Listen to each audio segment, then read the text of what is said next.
What can be said about the Turks is that they emerged apparently in the Orkhon Valley. That would today be in the center of Mongolia. And one of the ironic aspects about Turkish expansion is that the Turks essentially lost their homeland.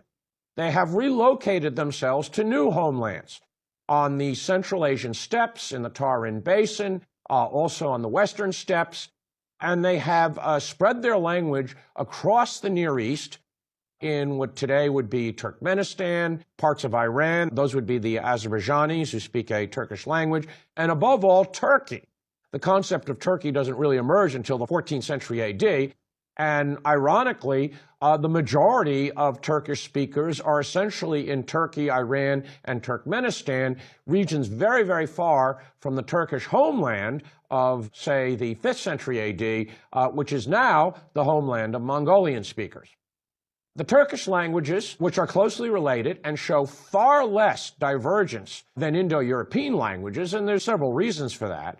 One is they diverge from the parent Proto-Turkish language relatively late. Some linguists would say in the 1st century BC. Others would say in the 3rd century AD.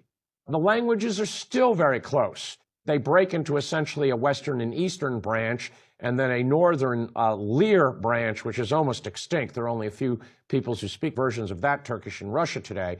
But today, a modern Turkish speaker in the Republic of Turkey, in, say, Ankara, would look at the Turkish of Azerbaijanis, of people of Turkmenistan, and say, well, it's Turkish, but not quite right.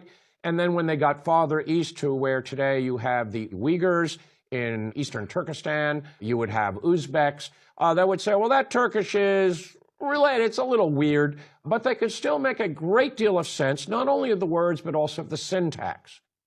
All the Turkish languages share certain grammatical features that are very important in designating them.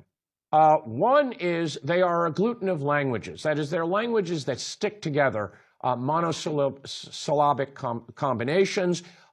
Everything is done by suffixes to indicate the function of words. This is peculiar not only to Turkish, but also to the Mongolian languages. And the Turkish and Mongolian languages are a larger branch known as Altaic languages. And there are a couple of other families to it, but those are the two main families that survive today. Furthermore, they show very similar tendencies and traits in grammar, in the way the verbs are treated, in what is known as vowel harmony.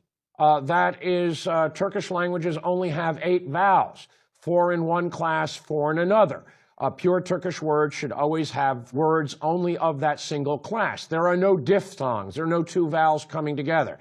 And there are numerous other features that keep these languages close together.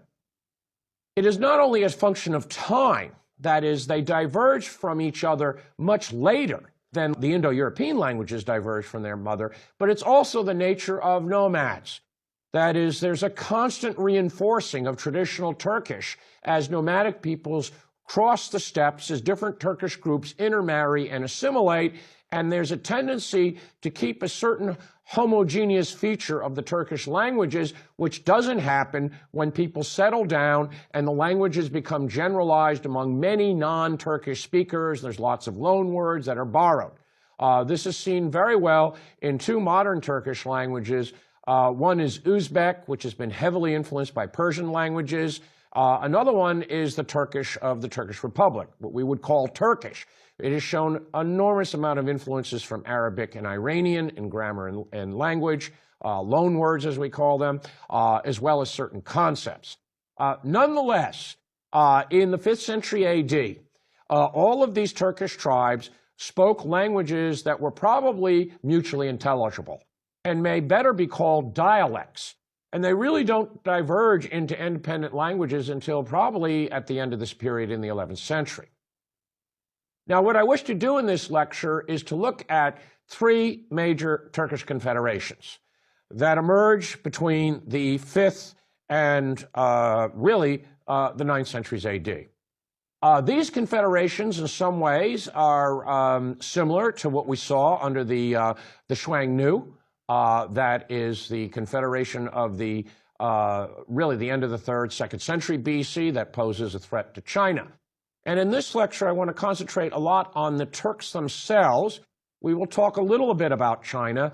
The interaction between China and these Turkish nomads we shall reserve for an upcoming lecture.